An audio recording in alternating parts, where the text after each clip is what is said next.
excellent start to turning that story around. And on the opposite side for OG, you heard it, 1 and 2. Yes, they lost to two of the strongest teams in the league, but can they start their rise back up to the top? Can they be pushing towards that second place position like they did in the previous split? We are going to find out as we get into Champion Select for Game 3. And the thing that I really want to draw attention to is that both these teams play Sona, and so she should be on everyone's mind as we head into this draft phase. I expect her to be taken away. And then Origen also have a propensity to go for the Sejuani as a priority pick. They put a lot more emphasis on that champion, and if that's the case, we might see something like a blue side Sylas ban out of them so that you can't, you can pick first pick the Sejuani without having the Sylas used against her on second rotation. Instantly, we see 3 bans appear. It is the Lux taken away, new flavor of the month. We'll see if she sticks around for longer, if she's just popular on this patch, and the Sona taken away, and the Draven as well. With Lux being banned, that actually makes Xayah Rakan much more feasible because Lux is kind of the blind pick option into trying to deny that champion a lot. So suddenly now Xayah Rakan really jump up on priority in terms of bot lanes between these two teams. And it's a difficult position to be on blue side as well because you cannot take both halves at the same time. That's also a really interesting strategy against someone like Misfits. If this is really going to be about the bot lane trying to shut down Hansama and Gorilla, then it makes sense that Origen would want to grab something like a Xayah and Rakan that is just so dominant in the lane phase and deny a pick like Lux. Absolutely the case, and we've seen what can happen when the Origen bottom lane pops off. We saw a little bit of it in their match versus G2. Patrick, of course, almost ascending a Super Saiyan on that Ezreal performance. Wasn't quite able to close it out, but it might be a different story here against Misfits. The final ban coming out will be the Cat, and now time to see what the first pick on the side of OG will be. Aurelia Aatrox is still left open. We saw Nukeduck grab that one last time around and flank it into the mid lane position. Didn't expect this, though. Interesting. Ryze, of course, historically an incredibly powerful pick in the hands of Nukeduck. Even when he was on losing lineups, his Ryze was terrifying. Will go to the hands of Alphari, though. We will have to find out. The Nature of Flex, of course, still an option, but Aurelia and Aatrox both up and available, the other power picks you mentioned. I have to expect that Origen has something up their sleeve, that they knew exactly the type of power that they were trading over to Misfits here. I personally am very scared that your priority pick would be Ryze when you have a lot of firepower still left open, like an Aurelia, who seems so much higher on everyone's priority list in the LEC. But there's got to be something special. We'll see the adjustment is. Time to find out. Taking their time on this second pick. Will they try to take away one half of the Lovers duo? You could grab the Xayah right now if you wanted. Limit the options there. The Lux taken away, though, a little bit unfortunate, as that would be the backup option in the event the Rakan was They're going to do it. Aatrox now locked in. This could, of course, go into the jungle. For those of you who did not watch the TCL or the MSI plans, when we look at Kire, we know him for his Kindred, we know him for his Karthus. Everything else did not play a ton. So if he does want to go for the Aatrox jungle, this will be a relatively new look for him overall. And I feel like both teams knew exactly what was going to happen here from draft phase, so nothing should be very surprising. I had a question of, is Misfits going to grab both the Aatrox and Aurelia? Yeah, they can still flex them both ways, but now Origen get a good look at both the solo laners from Misfits and then can decide kind of what their secret weapon is going to be against those picks. But right now it looks like Origen's game plan is have so much priority in that bot lane, and now with the Ryze, you know, post-tier, post-blue, when he gets priority, you can start throwing him down at that bot lane with the Realm Warp, and maybe we start having a party down there. And they were willing to give up 2 power picks to secure the Xayah and Rakan at second rotation, but now is where things get terrifying for the side of OG. We've talked about it before, let's say it again. Elise with an 80 damage solo laner is a terrifying dive threat. Makes Alphari's job very difficult, depending on what he's going to pilot. Maybe he goes for something like his Kennen. With the Elise locked in as we enter the second ban phase, you can see some of the other junglers taken off the board, not wanting to deal with Cold's Olaf here. Wanting to set up an early game success here for Kire. Of course, only his second game on stage with this team. First game, a wild success, as Shox mentioned on the desk. Don't want to overrate it too quickly, but don't want to underrate it either. Have to see what he looks like up against a veteran jungler like Cold, a guy who has had a fantastic year thus far. Nautilus, though, taken off the board. I think no surprises there. Incredibly powerful engaged support. Yeah, so the game plan still seems to be the same from Origen right now. They're trying to take power away from Hansama and Gorilla and make sure that they get the commanding 2v2 into bot side, so denying things like that Nautilus. I don't know if they're going to double down and again try to take away either an ADC pick or another support pick, or maybe there's something that they're really terrified coming out of that top lane, or maybe Alphari has a special pick that just doesn't work there. Well, Akali is potentially one of those options. The Shroud of giving her a lot of safety in a lot of different situations. Maybe limiting the safe, defendable picks against what is an otherwise terrifying dive duo. But Akali, a champion that we see a ton in the LCK, but really not picking up any popularity in LEC since the nerfs. Has been hit, of course, repeatedly since we saw her at MSI. So Ezreal Sivir still available here for Hans Sama since he lost his Lucian as well as his Xayah. And of course, those aren't necessarily the champions that you think of. When you think of Hans Sama, it is the Dravens, it is the Lucians, it's the more aggressive lane champions. And they're going to give Hans Sama the luxury of last pick as they reveal that Tahm Kench will be the support going into the hands of Gorilla. Not quite the bastion of safety that it once was, but a much stronger, I think, damage threat in the early to mid game. And it feels like until we see these last two picks that it's going to be a pretty split map between both these teams. A lot of resources, attention for Origin's bot side of the map, a lot of resources and attention to Misfits' top side of their map because they have the likes of the Aurelia, the Aatrox, as well as the Elise. I think it'd be really cool if we saw the Jax. Yeah, an interesting option, of course. Gets a lot of pseudo-tankiness, can be decent in the team fights, and also just an incredible split pusher once he has a few items under his belt. Very long cooldowns early in the game, though, means that you have to be careful not to burn too much or get dove. And the Jax coming through once again. Will it actually get locked in here? I want to see it. Oh, Alfari Jax. This was it. This was the secret weapon. I was very curious about the Rise. It looks like it is going to be the Jax. I've heard that it can have decent matchups into Aatrox. I don't know the matchup that intimately, so we'll try to pay attention and see where the windows, where he picks his moments are. And Frostgarden, this is very different from what we've expected from Misfits. Remember that the Misfits formula in the past was bot lane, bot lane, bot lane, bot lane. This game is not going to be about bot lane. It is an Ezreal and a Tahm Kench. You could not have a more defensive bot lane in the game. On the opposite side, though, the solo laners are incredibly powerful and need to be set up to be empowered by Kira in the early game. I want to see what Misfits can do with this. This is such a different look for the team.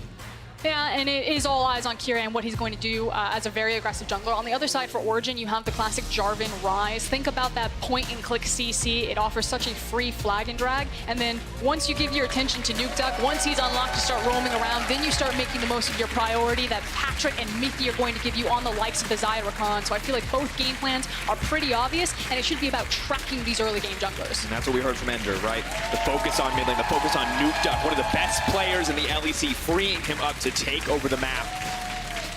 Have to find out what the option will be for both of these lineups. You can see the team comps behind them, the Xayah and Rakan in the hands of Patrick and Mithy. A bot lane we've had our eyes on more and more lately, and on the opposite side, we expected them to be matched, but no, Misfits willing to take the back foot with the Ezreal Tahm Kench and put their focus elsewhere. The crowd is ready. It is match 3, week 2, day 2. Let's see who comes out on top.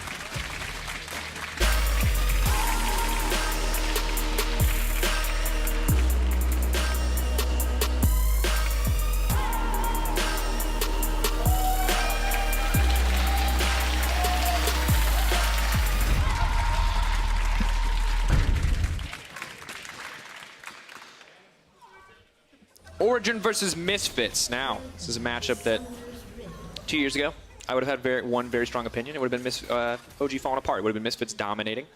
Last split, it would have been OG dominating, Misfits falling apart. Maybe now we can set a new story as both these teams go toe-to-toe. Origin, of course, behind in the record overall, 1-2 to Misfits 2-1. And already we see an early aggressive invade coming in. Just a battle for vision, trying to track Kira in the early game. And I like this because, once again, you talk about Elise early game, you're talking about tower dives, you're talking about a lot of people dying if Kira gets to have his way. And I think it's very different responsibilities for both these junglers.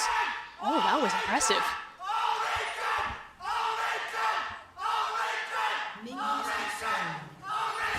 Origin fans, you guys are killing it. There's Woo girls, there's boys, and there's Origin fans. I like it. Let's go, OG fans, out in force. That's startling. We'll link you guys our YouTube for vocal warm-ups, though, because I'm worried about your guys' voices after that one. Drink some tea. We'll see if the cheers are worthwhile. What's going to happen here? For now, the bot lane leashing will give away a decent amount of information over to the side of OG on top of that early ward being placed. Cold, if he's smart, should be able to track this pathing with relative ease. Patrick and Mithy do need to be a bit careful here if they just come in and immediately start pushing, because there is always that worry that maybe they get, okay, never mind. Elise is like, yeah, Elise is like, blue nope, we're leaving you alone. Also, Hans Sama, watch out. The flash burned instantly. Excellent start. Mithy, though, blocked by the creeps. Screw that. Look at the contest over red. Cold going in, but he's quite low. Is he just going to try to smite steal here? Kira's walking towards the bush. Ooh, a game is afoot. He walks into the bush. He sees Cold. Level 2, of course. Elise probably has W and Q, so not the biggest threat, but still going to walk away. Cold burning so much time, he's not going to get anything, and Kirei was, you know, a couple pixels away from not seeing that coming. Excellent heads-up play from Kirei right there to read that, okay, they've put vision down on the red buff. I'm going to go immediately from blue towards my red. There's no way that Cold's going to control this. And I was talking about responsibility, what these junglers are doing for their team. Cold actually just wants to track Kirei. He's going to wait a couple of levels, and then he can start applying pressure to Rise if that's where he wants to gank. But otherwise, his primary function was to just figure out where this guy is going to go, where he's going to attack, and Kirei beat him to that punch. So is it okay that he spent so much time trying to steal that away to ultimately get nothing? No, is he's that clearly on the back All foot. right, well, I was just checking, like, how much are we willing to sacrifice to figure out where Kirei is on the map? That's what I'm trying to understand. The only bright side is he has early game mid priority here. You can see that Febiven shoved underneath his tower, so it's not like Kirei can immediately start putting his face in Cold's jungle and like taking things away from him. So that's kind of like the saving grace, but he still is behind tempo in the jungle. Difficult to say the least. This is good for Mithy. Again, they're still tracking Kirei. That's now ward on the red buff, drive by Scryer's Bloom, making the most of Zion and Rakan's push. So now going to be able to quite comfortably keep that pressure up. You can see they're not too scared whatsoever. In the mid lane, we see a bit of aggressive trading. Febiven going in, trying to make use of the passive there. Has the Conqueror as well, so those extended trades very much in his favor. But the phase rush on the opposite side does mean it's going to be a bit difficult for him to keep those trades going in his favor. And I like Nukeduck posturing down to the bottom side of the wave, knowing that Elise is on the top side on that ward, so not going to give the opportunity for that cocoon to land. And Kirei has been tracked all game long. Placed or spotted out by that ward, now spotted out by the Scryer's Bloom. Cold sitting and wait. They know that this is coming. Are they going to go for it, though? Cold is incredibly low. One combo could come through. Now spots Kirei out. A lot of safety there. Cold probably can't contest this overall, but could look to smite it away. And this is just in response to the wave being stacked up here. I'll hold it, though, as a fight looks like it might break out. The ward now spotting Soaz. Cold has to be careful. One knockup going to come through. Alfari moving down. Kirei taking control of the jungle. You see 24-16, 2 camp advantage over to Kirei. Wants to make it 3 as he passes down to the Wolves. Is going to think better of it, and the Wolves, of course, not available. But now Nukeduck has to be careful. The pressure on the top side is spilling over. Kirei not going to commit, though. He will take his first back here. Cold has, of course, already backed now, and will move to the bottom side to secure He's Krugs. like a Viper, just looking for these strikes. Moving forward, wants to land the CC. Is he going to land it on Nukeduck? Buys a bit of time. Forces the flash out from Nukeduck. Great patience there. Coming in on a stun from Aurelia to make sure that Nukeduck has to flash. Both of them out of mana, but Nukeduck under tower going to make it a lot difficult to CS. Alfari biting off a bit more than he could chew. Had the level advantage. Thought he might win that trade, but a lot of damage coming in from Aatrox. No, hold up. I want to compliment 2 good things from the teams. The amount of pressure and like tempo that Kirei has set in this jungle, yeah, it didn't translate onto the scoreboard, but this guy was everywhere. And in that same vein, credit to Origen. They successfully tracked Kirei. He tried for, it looked like a dive, a gank into the mid lane. He invaded, he placed down vision, and at every single point, Origen knew exactly what he was doing. And now Cold's moving down to the bottom side. He's behind in jungle experience, but still, of course, a threat with the flag and drag there. We'll move back to the Krugs. The knockup not going to connect. Mithy now forced to retreat. Hansama and Grill, an incredibly difficult lane to attack once again. We take a look at what the pressure has earned so far from the side of Misfits. You can see Soaz pretty comfortably sitting on a CS advantage as he was able to pressure there in the lane. And now it appears trying to freeze the wave along his topside tower. Difficult spot for Alfari to be certain. So the fun game that you play with top lane, especially with Elise, and we didn't get a chance to touch on it just because Kirei was moving so quickly through the jungle, is that you build up a slow push, and then you try to crash 2 to 3 tower, or 2 to 3 waves onto the tower. And the thing is Alfari saw that coming. Duck. He's here again. Oh, the cocoon lands too. Nukeduck needs to get out, but he's not going to get the chance. First blood for Febiven. Kirei is everywhere. Can't kill him. Can't get rid of him. This is like the worst type of spider that's just like in your house, you're like, it must be burnt down. Like you have to move. You hit the web, it gets attached to your hand. You're like, how did this happen? How possibly could we be in this situation? You can tell who's actually brave when you watch them walk through a spider web by how they actually freak out. Like, oh! No one's that brave. Proskeren. And now for Nukeduck. First gank burns the flash, second gank gets the kill. The synergy between Febiven and Kirei here has been excellent. I mean, yeah, credit to Febiven, he helped set it up, but Cold might be next. No, Kirei. I frankly feel that this is like all Kirei. Like the amount of pressure and the amount of plays that he's thrown out in 6 minutes and 40 seconds has been pretty ridiculous. And let's look at how the priority paid off in the draft so far. We got the Rise in the mid lane for Nukeduck. Their first pick hasn't done much. The Xayah Rakan on the bottom side has not done much for OG quite yet. Level 6 could change that, but on the opposite side, the solo laners and the Elise are getting work done. All of what Misfits put priority into in the draft is paying off for them so far. Yeah, and Cold can't even enter his jungle. They realize that Kirei's on that top side of the map. Cold is just trying to protect Nukeduck here, and he thinks it's from Elise, but it's from Aurelia. Coming in. Febiven wants to get a kill, trying to block a little bit of damage there. Ooh, can he get out? No, the creeps are there. Goes down. Over aggressive from the side of Misfits. Soash is now going to try to push the wave in to stop the freeze. He's carrying on a path around to look for the dive here. You have the ultimate from the Aatrox. A lot of healing if they get the kill. Of course, the revive will be there. Here's Flash. Nuke Duck gonna step forward. Flash forward, going in on the cold walls and one-shots him! Goes up, has to come down, now trying to path out, needs to sidestep, using the spiders to block the overload. It's brilliant from Kirei thus far. So as with the tanking. tower! This is clean team play from the side of Misfits. Oh, so well done right there. Excellent heads at play, and again, just nothing but compliments to Kirei. That is ridiculous. The confidence to move forward there. We thought the highlight moments might just be coming from a game versus Excel and a bad smite at level 1, but no, Kirei continuing to exceed expectations on the map. This guy's a monster. He's an animal. He has, so no vision. I mean, where else would he be backing? That's confidence. This is his second game on the LEC stage. What happens? Sees him, flashes, kills him. That's it. Man, he was at MSI. Yeah, that's true.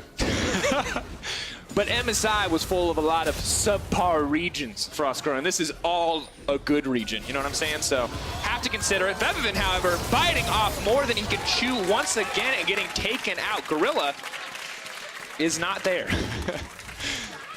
That's an every man for himself type of situation. That's twice now, though. Featherman has bitten off more than he can chew. 2 missteps there. Ooh, and now cold level 6 as well.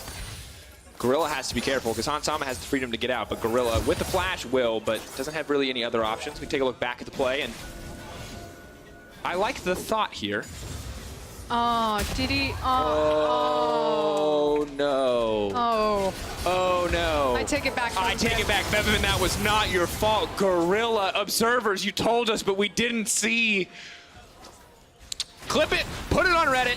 That's twice now. That's sad. Anytime Gorilla plays Tom Kench, yep, he just screws over his team. He's against a Blitzcrank, he gobbles up Hansama, he eats the hook, he pulls the 3-for-1.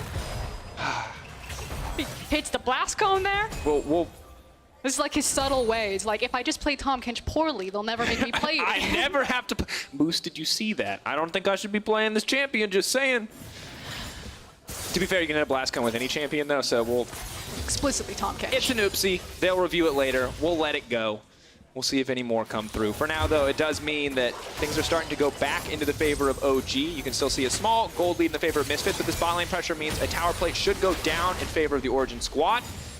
Now only a 600 gold difference between them. Checking in on itemization, the fact that Rise now has Lost Chapter as well as the tier, it should be a lot easier to compete for these waves. Does need to respect that there's still so much 2v2 pressure from Aurelia and Elise, which is coming in right now. The 2v2 is now ready to get started. The stun does connect, but they're going to back off. Tom Kench is here too, though. There goes the ulti. The Cocoon not going to land because the flash out comes through. Nuke Duck still alive. He's living. Gorilla there to save the day, trying to make up for past mistakes as Featherman will walk away with his life. I'm sorry for the blast cone. I got you on this one, brah. Hop inside.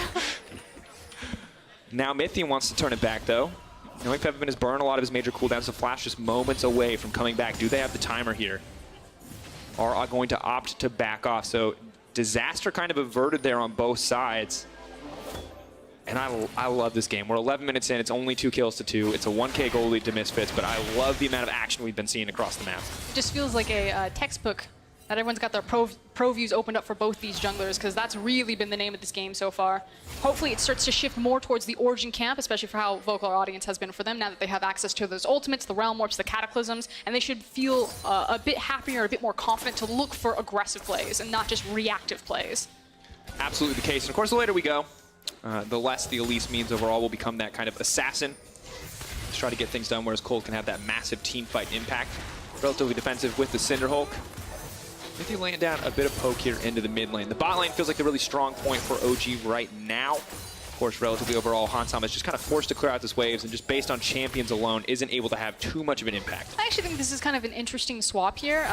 Mid obviously being the most important point on the game because not only is Rift Herald in play, but you also have a Mountain Dragon. And without Nuke Duck having access to his flash and how much attention he's getting there, the fact that Origen rotated Mythian and Patrick here to have control, but also protect Nuke Duck. So as running. Are they going to try to extend the play? The ultimate's already coming in from how far. He's got those extra resistances, trying to burn him down, ticking out, running out of time. Good amount of healing coming in there from that final Q. But will be forced to retreat.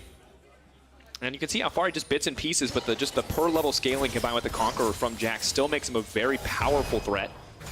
And Misfits need to be much more careful about where they're overextending here for these skirmishes. Because again, it's not just Nukeduck's flash, but it's the fact that he has the TP. And so Origen know that they can play top side of the map with the numbers advantage. So really smart lane swap here to allow some of this aggressive, proactive play that we just saw in the last 30 to 45 seconds. Absolutely. 1K gold lead still, though, for Misfits. And I think the thing that is kind of terrifying is how much Rally can get done with so little offensive items. Just the Phage and double longswords. Probably building towards that Tiamat, looking to match the wave clear that Ryze has in the side lane. I mean, as long as he doesn't have flash, she doesn't necessarily need the Tiamat to compete with it, because he just needs to respect that Elise could be there and that he can die. So at least for the next few minutes, Tiamat doesn't even matter at this point to match the wave clear.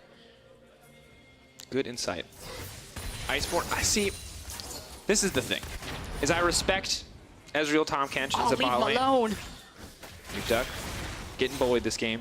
But when you build Iceborne Gauntlet first, I don't like it. Now Fari, getting too aggressive on the top side, taking that. So the nice thing about Iceborne Gauntlet first is it at least gives you A, utility, which he's using now, nice. But B, it helps out with your waves clear because you get a bit of the splash damage, whereas that's something that Ezreal really lacks. So it keeps him safer. Being moved into the mid lane helps out a little bit. I'm just a guy who likes to see champions kill champions, not champions kill creeps. So it's always a struggle for me. But I respect the decision, especially if it's used to chase down an unruly member of the OG lineup. And no one's taken a dragon yet. No one's taken a tower yet. No one's taken the Rift Herald. So it has been a relatively slow game. Kirei has to be careful. Flash is out there. Now Nukeduck off to the side, dueling Febiven. The Rumble comes out. No CC left, so he's just going to be able to walk away there. And Febiven now needs to retreat.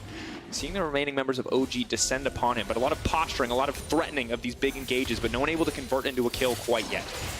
And we're now fighting for priority, although hold that. Mickey wants to fight for a pick. Mithy definitely really wants to kill that Ezreal, and I respect it, but will not be able to quite yet, consistently forcing out the Arcane Shift there. Just getting down a bit of damage. Nukeduck staying in this lane, but needs to be careful. I think he's hoping that the wave is just going to get hard shoved in because they assume that he's backed. He doesn't need to be careful. He knows he's being careful. He's like, Aurelia and Elise can kill me at any point. I need to just play back, and I'm literally playing tug of war with these minion waves. Origen and Misfits are both kind of looking for the big pick, so they can rotate into a Rift Herald, into a Mountain Dragon. You can see that both these teams want these monster objectives, but they want to make sure that they're picking the right moment to take them. Absolutely. Now, as we'll get spotted out, of course, there is vision in the pit, so Misfits will have the opportunity to respond. Multiple members on the top side. The TP for Aurelia does not exist because she's taken Ignite. And look at Nukeduck. He's backed all the way into the jungle. He's actually even walking towards the mid lane to grab the incoming wave and make sure that he's close for rotation. But it looks like Origen just beat Misfits to the punch on this rotation and get the Rift Herald without any contest. And honestly, just a very good play overall from OG to get that without losing much of anything. They will spot out the Mountain Drake. This will be the trade. Now it's a matter of how much can the Herald get done. It's immediately summoned on the top side of the map. Does so I want to try to contest this one. Plating is already down, so Herald not quite as effective as it might have been earlier in the game. Febiven even backing off, not interested in any more tower damage instead. May look for the reset, now returns back bot side as OG are going to try to break this top lane tower. It looks like they will be successful to do so. Soaz does not want to step forward. And now the question that I really have is how hard does Jax scale comparatively to Aatrox? And we know that both these champions are absolutely terrifying as the game goes on, especially in dueling scenarios. Both of them can also find windows to play in the 5v5, but I actually don't know the answer of who outscales who. It's also hard because it's really hard to lock down a target on the enemy team. You got the Tahm Kench, you got the Ezreal, there's a lot of dashes across the board. A lot of immobile champions, though, potentially for Aatrox to get on top of if the Zai does get caught out. We'll have to see, Frostguard. It's going to be a learning experience. We'll invite Hashinshin on the desk next time, and he can tell us exactly which champions are way too OP against Jax, and, you know, exactly at what point Jax should 1v5 the game. Well, so far he's down in CS, so that's not feeling very good, although this is, 30. I believe, the second time that we've seen Jax taken into Aatrox. True. Check across the board, however, Gold still in favor of Misfits. Now committing 3 members here. Kirei trying to hide out of vision. Hansam is starting to feel more and more confident as we get further. Of course, has a red elixir running. He's got a spider behind him. I think it's the bigger thing. True. Spider, catfish, boy. Ooh, wait. Here's the question. Yuumi Ezreal is Catboy. Tahm Kench Ezreal could also be Catboy. It'd be, you know, because it's catfish. I'm just saying, we have a problem with our new monikers. No. It's fine, though. Ooh. Not quite. I thought for sure that was going to do a lot of damage, but did not land. I was more excited about your conversation about like the Ezreal Tom Kench nickname. We need a name for every pairing. We write fan fiction now. We're giving up casting. You're not supposed to. You have a SoundCloud. I've got a fan fiction. We don't talk about this. You just talked about it. Now they're going to look for it, Roscoe. Hope it's not under your real name. That's what I'll hope for your sake. All right, Misfits. It's a slow game, guys. These teams are both very tactical generally when they have control. You say it's slow. Everyone's hunting. They just haven't made it connect. Nope. Gorilla bringing in Ezreal, the most fearsome of predators. Focus, though, is on the mid lane tower, and they have so many members here, they might just be able to grab it. The trade is that Zaya's off to the bottom side. A lot of damage onto Nuke Duck, not going to get the follow-up CC. Alfari going over the wall. But the tower's still alive. In the meantime, Patrick has got the bot lane tower, so a purely positive trade for Misfits. They will even up the gold difference between the teams. Positive there for Origen, the fact that they took the tower, and now Origen are just going to hard force this one back. Don't think it's going to mean that the tower's exactly going to go down because Hansama has access to the ultimate, but that was Misfits putting in a lot of resources and not getting anything back for it. And now they're fishing once again. Big game hunter right here.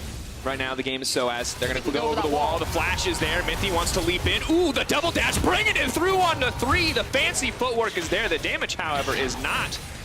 It looks pretty, but not a lot's going to get done. But again, meanwhile, while all of this is happening, Patrick got all of the wave on the bot lane, pushed down that tower, now gets a free wave in the mid lane, and massive chip damage on this mid structure. So the real winner here is Patrick in all of this. Yeah, just continuing to pick up so much solo gold, 1.5 items. Mithy. One thing that I like about Mithy and Patrick, it's something that first talked about at Euphoria. You'll hear us talk about Euphoria a lot. We host it. That's how it goes. Is he talked about how they were willing to try things, and that's what we've seen from Mithy this game. He continuously jumps onto an Ezreal. Yes, the Ezreal ease out every single time, but all it takes is one time where they mess up. Just skill check them. Just skill check them. Every time it's up. If you don't need it for something else, just poke them. Just see what they're going to do, because they don't have any kill threat on you. That's not how that duo works. All the time with like Skarners, when everyone has QSS or flash up, like the Skarner players just won't do it, because in a perfect world, like they'll flash away, they'll QSS immediately. I won't get it. Just try. Just see. Who's awake? Who ate their Wheaties? To be fair, Skarner and Pale cooldown much longer than the... Don't bring that up. It's fine. Just push the button, folks. Make them Captain Jacket. If they're not good at pushing buttons, they're going to die. That's how we want you to play the game. Take the risk. Might be objectively wrong sometimes, but do it. You know, live a little. And now we've kind of split into this 1-3-1. We've got Jax in the side lane. We've got Ryze in the side lane. Both teams kind of set up to do that. The only downside is Fevin doesn't really have the TP, but it's the trio of Patrick, Mithy, and Cold versus Gorilla. You took that really soft. You're like, the only difference is he kind of doesn't maybe have a teleport. He doesn't have a teleport. The 1-3-1 macro advantage is to Origen. That said, if Aurelia and Aatrox get super far ahead and just have immediate kill pressure, then obviously the TP doesn't mean anything for Origen. They're literally just using it to run away from the stronger side lanes, but that's not the case right now. The more we talk about this game, the more I feel like it's all those trashy arcade games that you see. And sorry guys, the reference is a little out of left field, but American bars. You know, we've got like Bass Fisher, we've got Big Game Hunter. It's literally just both teams throwing skill shots, hoping to hit somebody so they can get a kill, but neither team's able to find purchase. The good news is that Misfits are going to be able to find this Infernal Drake. Now, you could say that it's uncontested, but it's not, because the mid lane is what's being contested here. Gorilla, though, coming back to defend that tower, and Origen not able to get anything. Except that was the better decision from Misfits, at least in the short term, in my opinion, because they didn't account for Hansama being able to clear the way from the ultimate. All Origen got was some chip damage on the mid tower, and that's still then an Infernal and now a Mountain in the back pocket of Misfits. And once again, there are 4 champions who will gladly use that Infernal. You can see full damage coming to Kiri. He's flashing forward. He wants to kill Mithy. He's going to get locked up. He is going to get pulled out. Now, the ultimate does go the wrong way from the Xayah, but will still manage to survive. Alfari's TP forced as well. That is absolute beast mode there from Kiri. He flash cocooned that. I mean, he didn't get the kill, but that's bold. I don't know what it did, but it looked really cool, folks. I mean, use the flash. Once again, I like that he's willing to take the risks. This is the thing that I look for in new players, not afraid to be that. And remember, this is like the newest guy on this lineup, so the fact that he's the one that's willing to flash forward is quite impressive. I mean, I totally understand the idea of being like, you know, he's new to the lineup. You don't expect this experience. He did play in the TCL for like, he played in the TCL for a long time. He's played on some of the biggest stages in the world. Like, that's true. I expected Kiri to come in flying very high right now. He was a very hyped pickup for this Misfits lineup. And you can see why with this early game now, can he transition through this mid game into late game success? They're going to say, you can see why with that cocoon. No, hard pivot. It goes wide.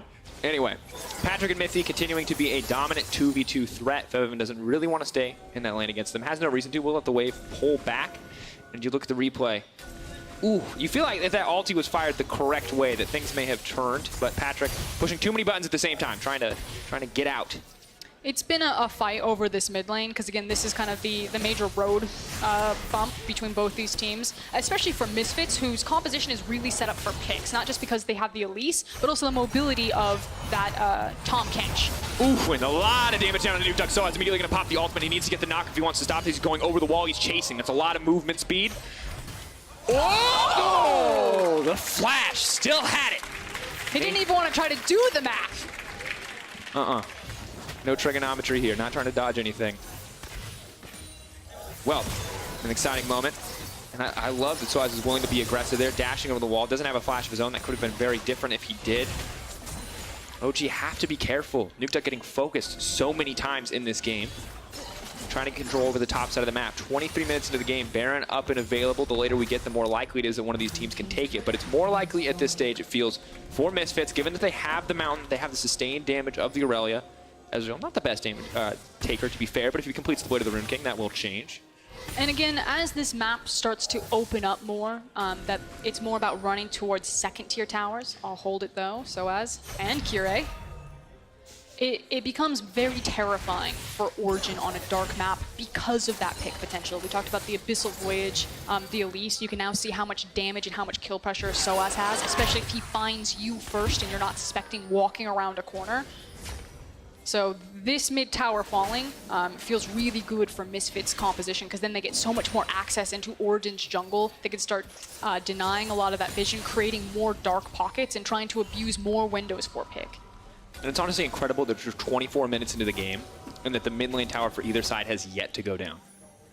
We've just parked our ADCs here. They're both farming. Farming, though, going in favor of Hans Sama. And no, ladies and gentlemen, it will not be a Blade of the Rune King. That's the Coward's build. He said, Iceborne Gauntlet, that's enough of the defensive items for me. I'm going Gunblade. And that's what I love to see. I love Gunblade Ezreal. You one-shot so many champions, they do not expect the burst that you can put out. Yeah, I think Crownshot is also the other Ezreal that really likes to play more on that AP edge. I'm curious what the next item after Gunblade is going to be for Hans Sama, if he's going to lean even further into the AP. Ludens. You're talking about the burst damage potential. And again, if it's about pick, it's about that cocoon lands, and then suddenly Ezreal, immediately the W, the auto attack, the Q. You just delete someone. Has to wait a little bit longer, but nice to have an item lead, of course, over Patrick for now. Close to finishing that third item. Only the BF sword on the opposite side, and now Fari secretly waiting, hunting, looking for an opportunity. And the mid lane focus, they're slowly chipping it down. Now it's Misfits' turn. So Misfits have been winning in the side lanes. Aurelia and Aatrox both got the tower down.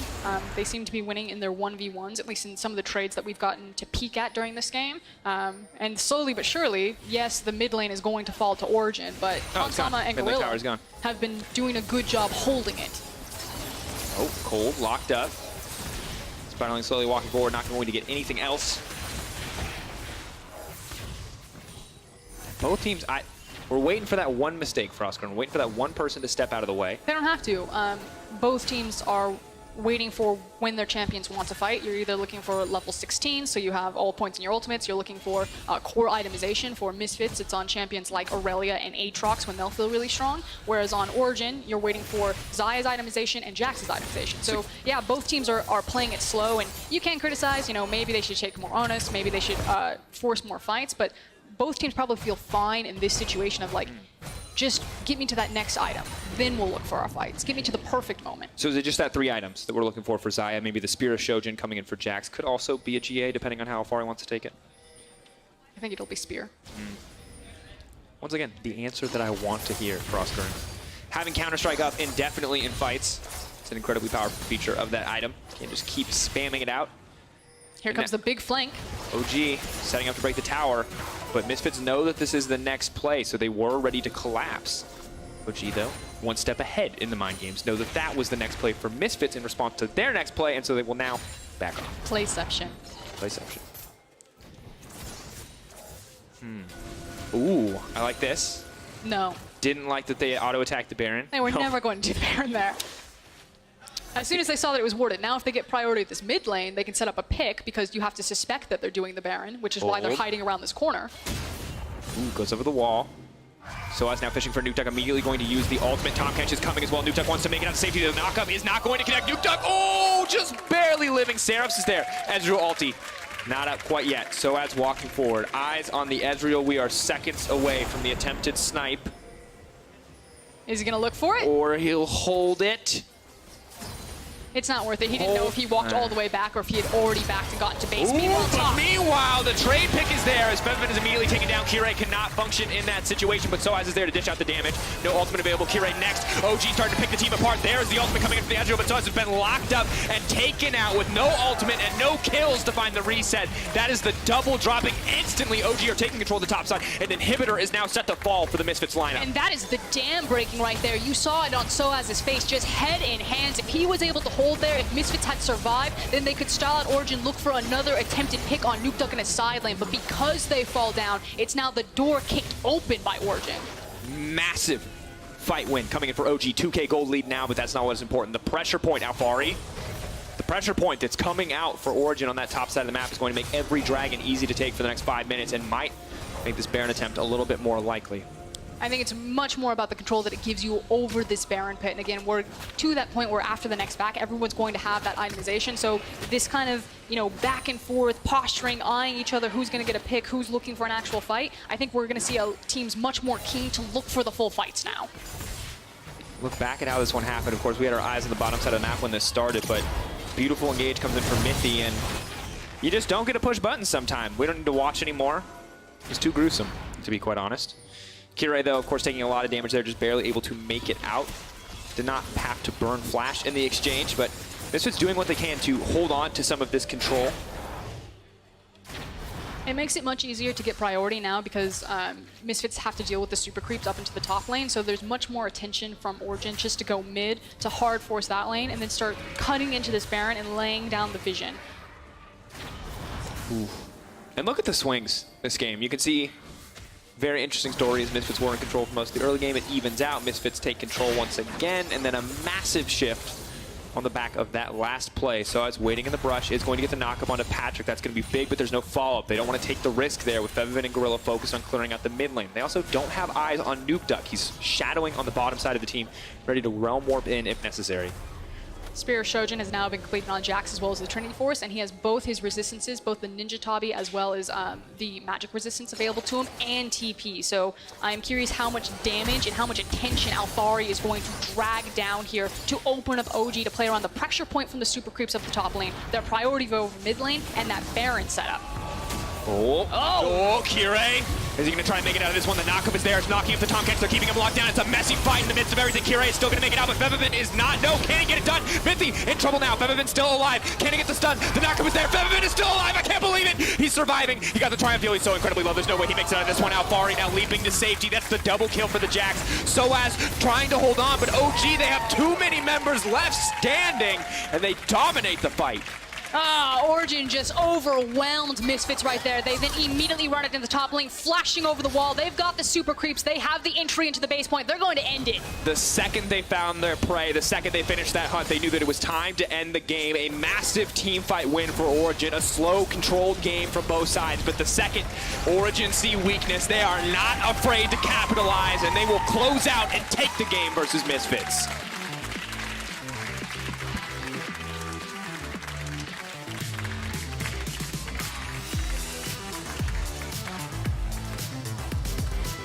Just the smallest margin of error against the likes of our top teams. Origen were given an inch and they ripped everything open.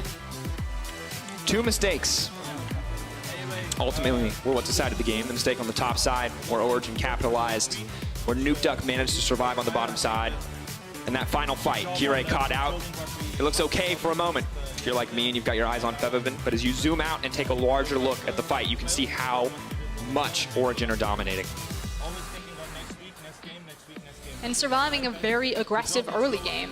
Credit to Nuke Duck, you know, for the amount of pressure that was thrown at him, it wasn't able to be translated into any sort of snowball. Like, Kirei did his best. He threw everything in the kitchen sink at that. He was getting so much done on that Elise. But Nuke Duck recognized when his flash was down, when he needed to play safely, when Origen needed to swap their duo into that mid lane, play around their TP. Just very clever map movement from Origen to kind of stop the bleeding that happened in early game. I completely agree, and when you look at Nuke Duck, oftentimes he can be that highlight player. He can be the Zed versus Cassio in that matchup versus Caps, and he can be the Rise in this game where, yes, he's suffering, yes, he's getting focused, yes, he's getting picked on, he might drop in the early game, but then in the mid game, became such a reliable force for the team, and how much pressure he absorbed. How much damage he was doing in that last fight. He chunked Kirei.